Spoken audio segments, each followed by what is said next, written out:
Welcome seeds Shankar ಮೂರ್ತಿ ಅಂತ. ಇವತ್ತು ನಾಗ್ತಿಹಳ್ಳಿ ಗ್ರಾಮಕ್ಕೆ ಬಂದೀವಿ, ತಿಪ್ಟೂರು ತಾಲೂಕಿಗೆ. ನಮ್ಮದು ವೆಲ್ಕಮ್ 46 ಪಪ್ಪಾಯಿ ತಳಿ ಬೆಳೆದಿದ್ದಾರೆ. ಸರ್, ಇದ್ರ ಬಗ್ಗೆ ಒಂಚೂರು ಹೇಳಿ. ನಿಮ್ಮ ಹೆಸರು? ಸರ್ ನಮಸ್ಕಾರ, ನನ್ನ ಹೆಸರು ನವೀನ್ ಕುಮಾರ್ ಜಯಸ್ ಅಂತ ಹೇಳಿ.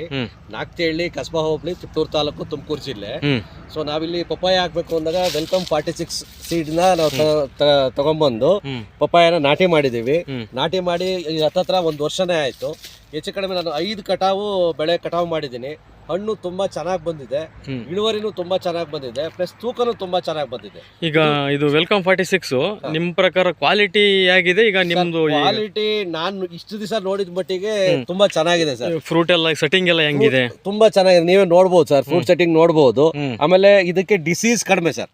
ಮೇನ್ ಡಿಸೀಸ್ ಚುಕ್ಕಿ ರೋಗ ಸ್ವಲ್ಪ ಕಡಿಮೆ, ಇದಕ್ಕೆ ಕಮ್ಮಿ ಇದೆ. ಏನಂತ ಸ್ಪ್ರೇ ತಗೊಳ್ಳಿಲ್ಲ, ಅಂತ ಫರ್ಟಿಲೈಸರ್ ಏನಂತ ತಗೊಳ್ಳಿಲ್ಲ. ತುಂಬಾ ಚೆನ್ನಾಗಿ ಬಂದಿದೆ.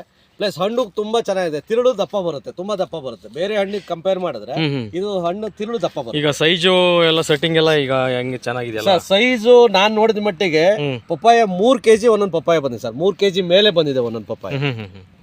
ಚೆನ್ನಾಗಿ ಬಂದಿದೆ, ಸೈಜ್ ಎಲ್ಲ ಬಂದಿದೆ. ಈಗ ಮಾರ್ಕೆಟಿಗೆ ತಗೊಂಡೋದ್ರೆ ಯಾರು ಗ್ರಾಹಕರು ಇದಾರೋ ಅವರು ಇದೇ ಪಪ್ಪಾಯ ಬೇಕು ಅಂತೇಳಿ ಮತ್ತೆ ಬಂದು ಕೇಳಿ ತಗೊಂಡು ವೆಲ್ಕಮ್ 46 ಬೇಕು. ಹೌದೌದು, ಅವ್ರಿಗೆ ತಳಿ ಗೊತ್ತಿಲ್ದಲೇ ಇರ್ಬೋದು, ಬಟ್ ಇದು ತುಂಬಾ ಚೆನ್ನಾಗಿದೆ ಪಪ್ಪಾಯ ಕೊಡಿ ಅಂತೇಳಿ ಅಲ್ಲಿ ನನಗೆ ಮಾರ್ಕೆಟ್ ಅಲ್ಲಿ ಕೇಳ್ತಾರೆ ಸರ್. ಅದನ್ನ ಓಕೆ, ಥ್ಯಾಂಕ್ಸ್.